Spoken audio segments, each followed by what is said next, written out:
this is Scott, and this is the Hype Report. Here are the quotes for various items. First, U.S. banks not safe. Financial regulators, including the Fed and FDIC, have issued a condemnation of the U.S. banking system according to an annually published report. The report identified a huge jump in risky loans due to overexposure and weakening oil and gas industries that is in excess of $3.9 trillion. In other words, does your bank have a positive net worth?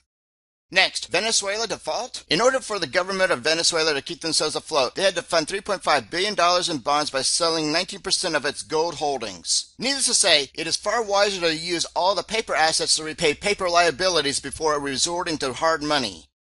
Next, Escorting ISIS. In a video, a convoy of familiar ISIS Toyota pickups courtesy of the U.S. was apparently escorted by a U.S. Apache attack helicopter from Iraq into Syria. More proof that the U.S. is supporting ISIS terrorism and murdering of Christians.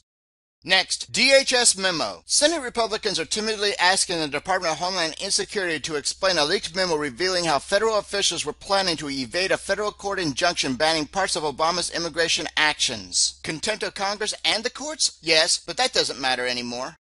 Next, EPA Waste. After opening the books, it turns out that the EPA is running a $160 million PR machine, a $750 million police agency, a $1 billion employment agency for seniors, and a $1.2 billion in-house law firm out of the budget of $8.3 billion. Perhaps we need a few pink slips for the EPA. Next, gun sales. In some good news, at a record 2 million background checks in October, gun sales in the U.S. are up for the 6th consecutive month. Considering the economy, this is a statement. I think. Next, Antarctica Ice. According to a new published study, Antarctica has been growing ice for the past 2 or more decades. Of course, climate scam artists in search of new grants basically claim that even if the study is correct, it isn't correct because it contradicts the science that is already supposedly settled. Watching them twist in the wind is too funny to watch. Finally, please prepare now for the escalating economic and social unrest. Good day.